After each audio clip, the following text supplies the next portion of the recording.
Hello, so I'm going to teach you how to use VidGrid. So as you can see here, you have one of my courses. This is my Gen Lit course. If you don't have VidGrid available, you'll probably have to go to Settings. And when you click on Settings, you're going to see a page like this. Click on Navigation.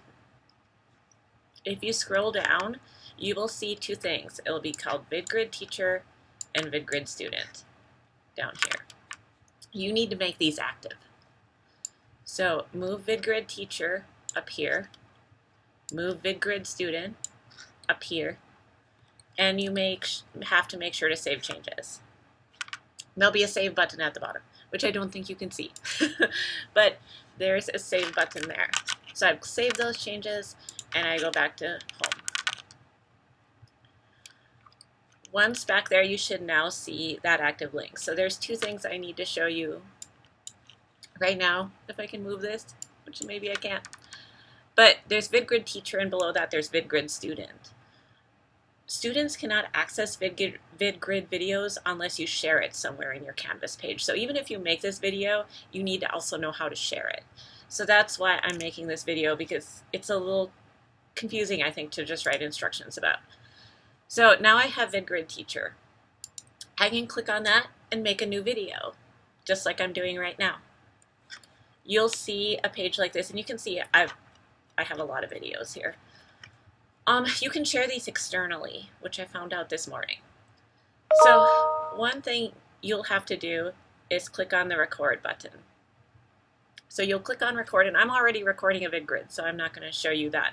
But when you do that, you will see a page pop up, and you'll have to download something. It'll be a short download. It's not going to take very long, but you have to do it in order to use VidGrid. So once you have that downloaded, you can click this blue record button. And you'll see something that it'll be like a red box you'll see around your desktop. And you'll see an image of yourself high in the bottom corner, like you see for me. And then what you don't see right now is that there is a menu that has a blue pause button, but you'll see a red record button. And there's a time stamp down below, and then there's like this circle with that check mark. That's how you save a recording. So right now I'm just recording something. If I wanted to save this, I would hit that check mark with a circle in it and save it. And it's going to take some time for the video to process, so you'll just have to wait for that. Once it does, you'll have to reload your web browser, but you will see your videos here. So here you see a video that I made for my last semester online class. And by the way, even though this is Gen Lit, I have access to all the videos I made. So as you can see in this video, I'm hovering over these three little dots in the corner. You have lots of menu options there. So if I click on that, I have, as you can see, a lot of options. So what I'm going to do is I'm just going to copy a link. This is pretty easy. You can also embed these videos, and I'll show you how to do that too. But copy link, it'll tell you link is copied to clipboard. Click on home, and I'm just going to place it in a module. So let's say I'm just going to put it in here. So click on the plus, and you can just, so you'll notice here there's also things like external tools, and you'll see all these things. You can probably put VidGrid Teacher in there as well. But I'm just going to do a simple one. And external URL, paste, and then you can name the video whatever you want. If you want students to view it in a new tab, you can click that. I usually just allow students just to click on it and they see it in Canvas, and it should just play once I hit play. And you just select add item. So of course you can name it anything like video or assignment or whatever. I'm just going to cancel because my students don't need to see this video. So that is how you use VidGrid.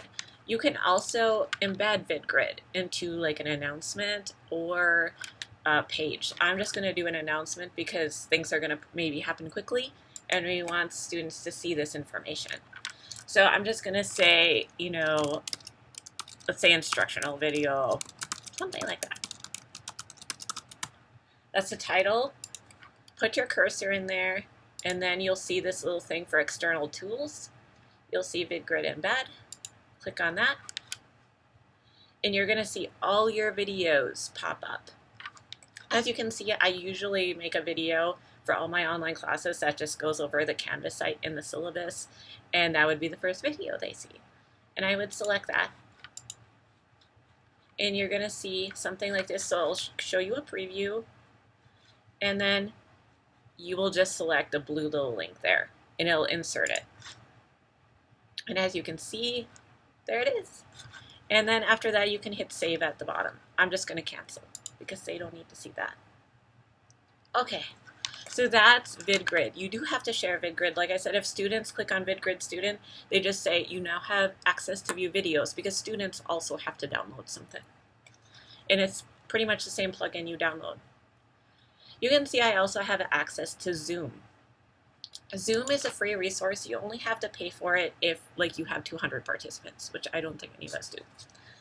So when you click on Zoom, and by the way, you'll have to do the same thing that I did with VidGrid. You'll have to go to settings, you'll have to go to navigation here, and you'll have to find Zoom if it's not already here. I always make these things active because I do a lot of video stuff. So going back to Zoom, you'll see a page like this. And what you'll probably want to do is schedule a new meeting. So Zoom is useful if you want to do real-time discussions with your students. So let's say we do go online and you're like, well, class is at noon, so we're just going to meet at noon. And most of your students seem to think that's okay. If they can't make it, by the way, you can record these meetings, so they can still view it at a later date. But what you'll do is you'll schedule a new meeting, and you'll see some things will automatically fill in here. So if you want, you can put a topic, you can change that, you can enter a description so students know exactly what's going to go and be covered in this. You can share when it's going to happen, so you can choose whatever option there, and time. Time is really important. One thing that I've never really liked about Zoom is that it makes you set a duration. So, if your class is 1 hour, you'll have to do that. If you have a 75-minute class, you'll have to do that. So just be aware of that. I usually set it for a little extra time just in case things do go over if I have an online meeting. Make sure it's set for Central Time. If you wanted to meet Monday, Wednesday, Friday, you can make it a recurring meeting. Registration, I usually leave that blank. I don't require it. But I would make sure that all these things are turned on. Video is turned on, computer audio is turned on, and then you can choose these meeting options. I don't require a meeting password. I do enable join before host just in case they get early, and then they can have that waiting room enabled. These personal meeting IDs will just help students if they just have the Zoom, off of Canvas, so to speak. Those meeting IDs can be useful, but if it's in Canvas, it's something that they should already have access to. Once you're done, you select save, and then what you'll see is if you go back to meetings, you'll see it listed in upcoming meetings. There'll be a start button over here. And so when you want to start the meeting, just select start, and then students should be able to enter. If you don't like to use things in Canvas and you just want to send them an external link to Zoom, you can go to Zoom itself. So Zoom US, and basically what you'll see is you'll see something very similar to what I just showed you. So you can see I already have things set up, and you just go to meetings here, and I don't have any upcoming meetings, but schedule a new meeting, and then it'll give you a link to join. So you probably won't use that, but I just thought I'd share that this is even free outside of Canvas. Alright, so hopefully that will help you make some videos for your students if you need to. And if you have any questions, please let me know. Thank you.